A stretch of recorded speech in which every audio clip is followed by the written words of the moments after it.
Oke, Assalamualaikum warahmatullahi wabarakatuh. Halo adik-adik kelas 9 semua, kita masih di bab pewarisan sifat ya.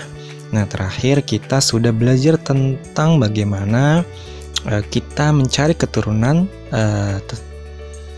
menggunakan golongan darah, betul? Nah, sekarang kita akan belajar tentang kelainan sifat menurun pada manusia. Ada beberapa yang ingin Bapak bahas. Pertama, pola pewarisan gen terpaut seks ya, misalnya hemofilia dan buta warna. Kemudian ada pola pewarisan autosom resesif, contohnya albino dan anemia bulan sabit. Nah, ini yang akan kita bahas di video kali ini. Next, kita akan belajar terakhir tentang penerapan pewarisan sifat dalam pemuliaan makhluk hidup dan tentang adaptasi dan seleksi alam. Oke, nah seperti biasa, sebelum kita lanjut, jangan lupa di like, di share video ini ke teman-temannya dulu ya, biar sama-sama menerima manfaatnya bareng-bareng. Oke, nah pembahasan pertama tentang pola pewarisan gen terpaut seks. Nah, pada pembahasan sebelumnya kita sudah dijelaskan kalau kromosom yang menentukan jenis kelamin pada manusia itu terbagi menjadi dua. Ada yang namanya kromosom X dan ada yang namanya kromosom Y, betul? Nah, setiap kromosom ternyata mengandung gen-gen tertentu yang tidak terdapat pada kromosom lain. Nah, di pola pewarisan gen terpaut seks ini contoh penyakitnya ya, contoh penyakit yang disebabkan oleh gen terpaut kromosom X misalnya hemofilia, buta warna, diabetes.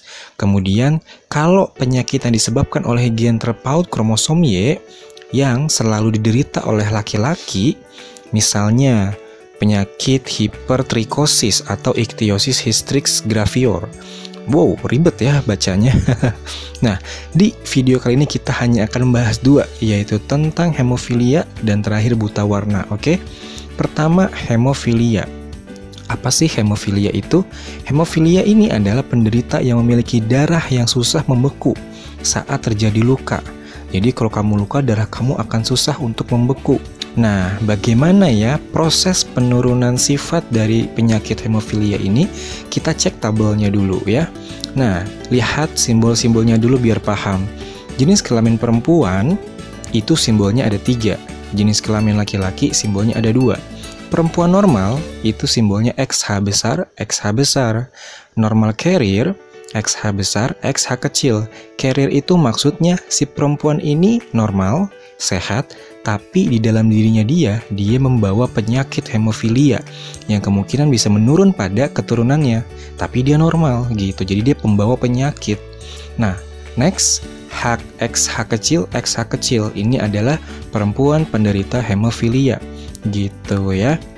Kalau laki-laki cuma 2, XH besar Y ini adalah laki-laki normal, dan XH kecil Y ini adalah penderita hemofilia. Jadi yang ada H kecilnya berarti penderita hemofilia atau carrier ya. Nah, contoh, kira-kira kemungkinannya apa yang terjadi jika perempuan penderita hemofilia dikawinkan dengan laki-laki normal? Nah, kita cek simbolnya masing-masing dulu. Perempuan penderita hemofilia simbolnya apa? XH kecil, XH kecil, ya kan? Nah, kalau laki-laki normal simbolnya adalah XH besar Y. Nah, kita silangkan mereka berdua.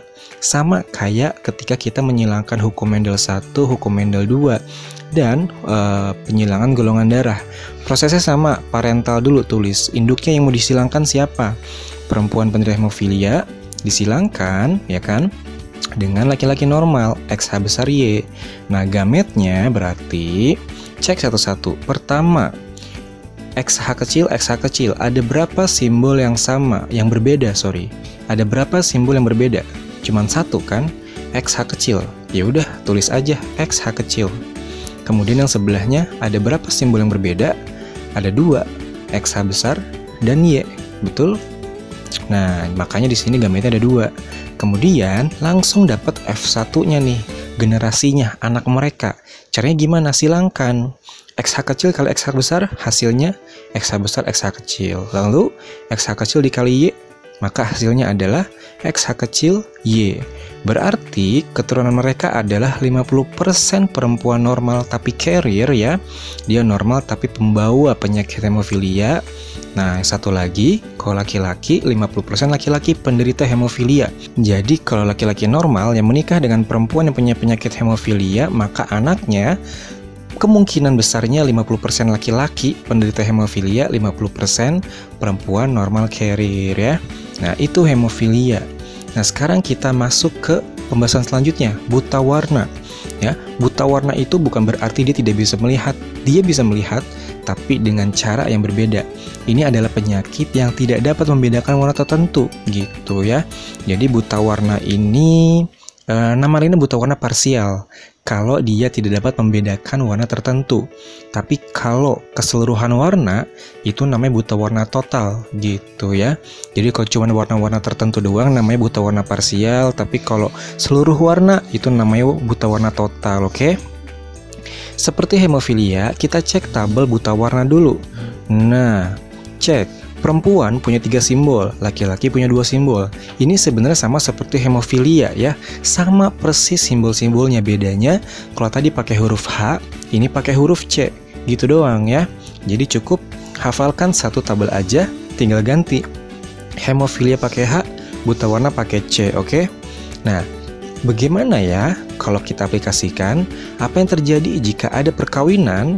Nah, pertama, antara perempuan normal dengan laki-laki buta warna. Prosesnya sama, parental dulu. Nah, kita cek simbolnya. Perempuan normal simbolnya apa? Perempuan normal simbolnya XC besar, XC besar. Kita tulis. Nah, perempuan normal kita kawinkan dengan laki-laki buta warna. Simbolnya XC besar Y, ya kan? Nah, kemudian kondisi lain ya, ini 2 soal yang berbeda, cuman Bapak ingin kita membandingkan hasilnya ya. Ini perkawinan antara perempuan carrier dengan laki-laki normal. Perempuan carrier simbolnya apa tuh? XC besar, XC kecil. Kita kawinkan dengan laki-laki normal, XC besar Y, ya kan? Maka gametnya, nah sama seperti tadi, ini ada berapa simbol yang berbeda? Cuman satu kan, XC besar. Ya udah, tulis aja XC besar. Yang sebelahnya ada 2 simbol berbeda, XC kecil dan Y, ya kan? Maka hasil turunannya anaknya adalah kita kali pelangi. XC besar dikali XC kecil, itu hasilnya adalah XC besar XC kecil. Kemudian XC besar dikali Y, maka hasilnya adalah XC besar Y. Nah, sekarang yang sebelahnya, gametnya ada 2 simbol yang berbeda kan, XC besar dan XC kecil. Yang sebelahnya juga sama, 2 simbol yang berbeda, XC besar dan Y. Nah, ini kita kali pelangi juga. XC kecil dikali XC besar, kemudian XC kecil dikali Y. Begitupun nanti XC besar yang paling kiri dikali XC besar, kemudian XC besar dikali Y. Maka nanti hasilnya bakal jadi 4. Nah, ini dia hasilnya ya. Maka kalau kita lihat perbedaannya ya, dilihat perbedaannya, maka untuk yang paling kiri, perempuan normal dengan laki-laki buta warna, kalau dikawinkan, maka anaknya nanti itu 50% laki-lakinya normal, 50% perempuannya normal tapi carrier. Ya, carrier itu pembawa penyakit buta warna itu. Nah, kalau yang sebelahnya lagi, yang paling kanan, kalau ada perempuan carrier dikawinkan dengan laki-laki normal, maka hasilnya ada 4 nih. Ini kita pecah ya, laki-laki dan perempuannya. Kalau laki-laki 50% normal, 50% buta warna ya. Nah, kemudian kalau perempuannya itu berarti 50% normal, 50% carrier. Nah, tahu dari mana, Pak? Nah, itu dicek, itu kan ada 4 simbol.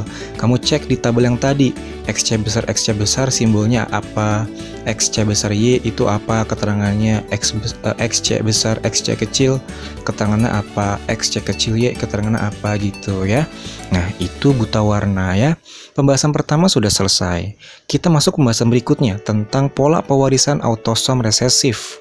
Nah, di sini ada beberapa macam penyakit menurun ya. Ini yaitu tentang albino dan anemia bulan sabit. Tapi di pembahasan video ini kita hanya akan membahas tentang albino saja. Apa sih albino? Albino ini adalah penyakit kelainan gen yang mengatur warna kulit atau pigmen melanin. Jadi penderita albino ini biasanya memiliki genotip A kecil, ya. Manusia albino kayak gimana sih Pak? Nah, ini tinggal dicek gambarnya. Jadi semuanya serba putih, kulitnya putih, rambutnya putih, alisnya putih gitu ya. Nah, ini penyakit albino. Nah, kalau kita cek diagram ya, sejarah penurunan penyakit albino. Nah, kita coba lihat peta silsilah keluarga yang bisa kita lihat. Nah, ini dia ya. Ini peta keluarga untuk penyakit albino dengan kotak hijau dan lingkaran hijau. Ini adalah penderita albino. Kotak putih ini adalah simbol dari perempuan, ya. Sedangkan lingkaran putih ini adalah simbol dari laki-laki. Jadi kalau ada perempuan dan laki-laki menikah, maka ada kemungkinannya si albinonya adalah ada satu. Ya, ntar dikawinin lagi, ntar ada lagi satu.